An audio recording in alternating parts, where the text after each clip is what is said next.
안녕하십니까. 아메리츠 파이낸셜 수석부사장 이용돈입니다. 미국 경제 읽어주는 남자 경제남 10월 7일 월요일 순서 시작합니다. 오늘 어떤 내용 얘기할 거냐면요. 미국 경제의 연착륙이 성공이란 물음표를 달았습니다. 성공하는 것처럼 보이고 있고요. 그런데 증시는 하락 출발했고 3분기에 기업 실적 발표 시작을 이번 주부터 하고요. 파이자를 재건해야 될 만큼 파이자가 그동안 뭐가 안 좋았나 봅니다. 제약회사 파이자 얘기가 있고요. 아이폰 16의 AI 효과가 좀 미미하지 않나. 결국은 이건 애플 주가랑 관련이 있겠죠? 이런 얘기 좀 하겠습니다. 우선 오늘 경제 뉴스를 이렇게 보면서 Prepare for Landing이란 제목으로 Pack Away Your Parachutes라는 제목이 있었어요. 그러니까 낙하선을 접어두라는 얘기인데 이게 보니까 연방준비제도 페드가 드디어 어려운 연착륙을 성공적으로 해내고 있는 듯하다라는 내용이었습니다. 연착륙이란 말 참 경제 뉴스에 굉장히 많이 나오죠. 이게 경제 용어로 경제가 과열되거나 인플레이션이 심화될 때 중앙은행, 예를 들면 미국은 연방준비제도가 되겠죠. 중앙은행이 금리 인상 등의 조치를 통해 경제 성장을 둔화시키면서도 경기 침체를 유발하지 않고 안정적으로 경제를 조정하는 것을 의미합니다. 즉, 경제 성장률을 완만하게 낮추어서 인플레이션을 억제하면서도 실업률을 증가시키지 않게 또 심각한 경기 침체를 초래하지 않도록 하는 조치, 이제 연착륙이라는 단어인데 금요일에 발표된 일자리 데이터가 월스트리트의 예상을 크게 뛰어넘었습니다. 노동시장이 25만 4천 개의 일자리를 추가해서 10만 개 이상 예상치를 넘은 거예요. 이러한 폭발적인 성장은 미국 경제를 경기 침체의 그늘에서 벗어나게 만들고 있다고 CNBC의 경제 편집장 제프 쿡스가 보도를 했는데요. 우리는 연착륙을 기대하고 있었습니다. 이번 데이터는 그 기대가 현실에 가까워지고 있다는 자신감을 더해줍니다라고 또한 미국 은행의 수석 이코노미스트 베스 앤 보비노가 말했습니다. 거기다가 이렇게까지 얘기합니다. 무착륙 가능성이 높아졌다. 노 랜딩 가능성도 높아졌다. 이 뜻은 뭐냐? 2025년 경제 데이터가 현재 예상보다 더 강력할 수 있음을 의미합니다. 라고 얘기했습니다. 자, 그런데 미 국채 수익률이 4%를 돌파하고 중동의 긴장 지속으로 원유 가격도 상승세를 지속하면서 오늘 미국 증시는 다하락으로 출발을 했습니다. 제가 이거를 준비하는 시간이 워낙에 이른 시간에 준비를 하고 지금까지 기다리다가 발표를 하는 거여서 지금은 또 어떻게 바뀌었는지는 모르겠습니다만 어쨌든 전반적으로 증시는 하락으로 출발했다고 보시면 되는데요. 이렇게 증시에 압력을 가한 것은 미 국채 수익률의 급등이라고 보시면 됩니다. 벤치마크 10년 만기 국채 수익률이 8월 이후 처음으로 4%를 돌파했고요. 오전 일찍 8 베이시스 포인트 급등한 2년물 국채 수익률은 5.5 베이시스 포인트 상승한 3.987%로 상승폭을 조금 줄였습니다. 이스라엘이 이란의 석유시설을 파괴하는 보복 공격을 할지 여부를 둘러싸고 중동의 긴장이 높은 가운데 원유 가격도 상승세를 보였는데요. 서부 텍사스 중진유는 1.5% 이상 오른 배럴당 75.50달러를 넘어섰고요.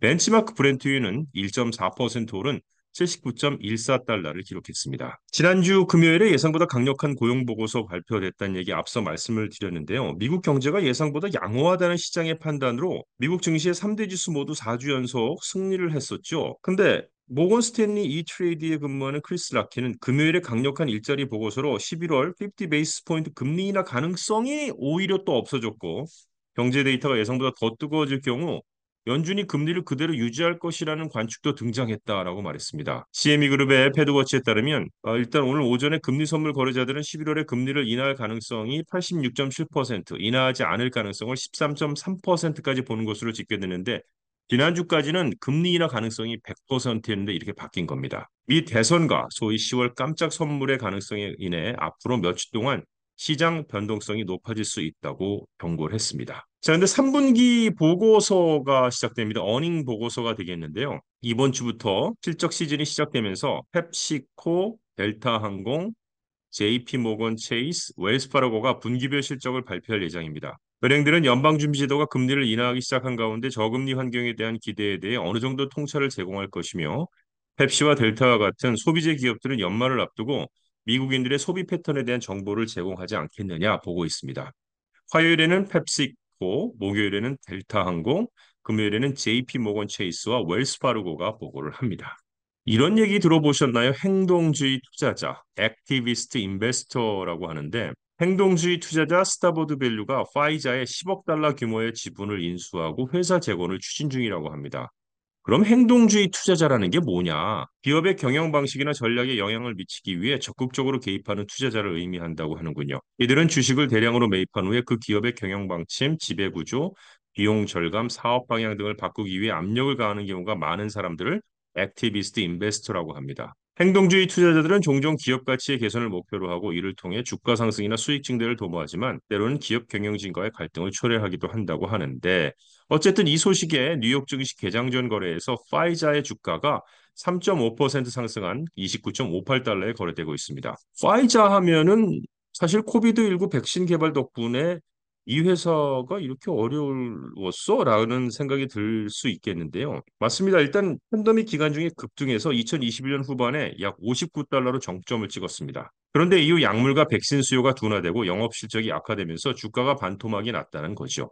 그래서 지난해에는 주가가 약 40% 하락했고 회사는 비용 절감 노력을 발표하기도 했습니다. 화이자는 올 들어 7월에 실적 추정치를 뛰어넘으면서 연간 매출과 이익 전망을 높였고 8월에는 환자들을 위한 소비자 플랫폼도 출시를 했는데 근데 지난달에 겸상 적혈구 치료제가 사망할 수도 있는 치명적 부작용이 있는 것으로 밝혀져서 시장에서 철수하면서 다시 한번 타격을 입었던 것이죠.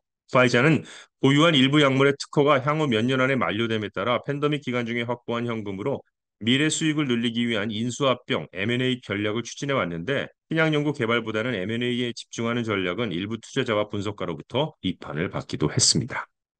끝으로 아이폰 얘기입니다. 아이폰 하면 이제 애플, 또 애플 하면 애플 주가, 애플 주식에 투자하신 분들도 꽤 있으실 텐데 그래 1962년에 설립되었고 독립적으로 운영되는 몇 안 되는 투자은행 중에 하나인 제프리스가 애플이 9월에 출시한 아이폰 16이 AI 기능 덕을 보기에는 시기상조다. 뭐 이렇게 했어요. 그래서 애플에 대한 투자 등급을 보유로 낮췄습니다. 그러니까 애플이 개장 초에 주가가 0.6%까지 하락을 했었습니다.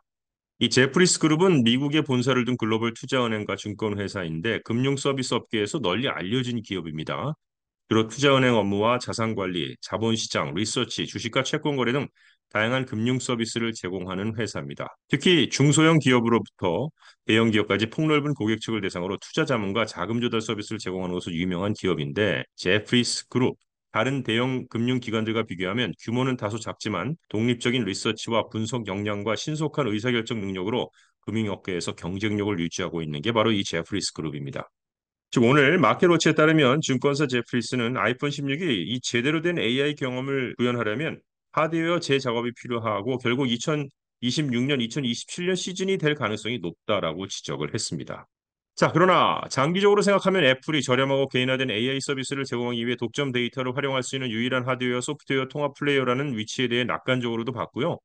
애플이 충성 고객층을 기반으로 AI 기능에 월간 10달러를 청구할 수도 있으며 이는 2026 회계연도에 컨센서스 이상의 이익 예측을 이끄는 요인 중 한 가지라고 말했는데 애플은 사실 올 들어서 주식이 18%까지 상승을 했습니다. 이 기간 S&P 500는 21%가 올랐고요.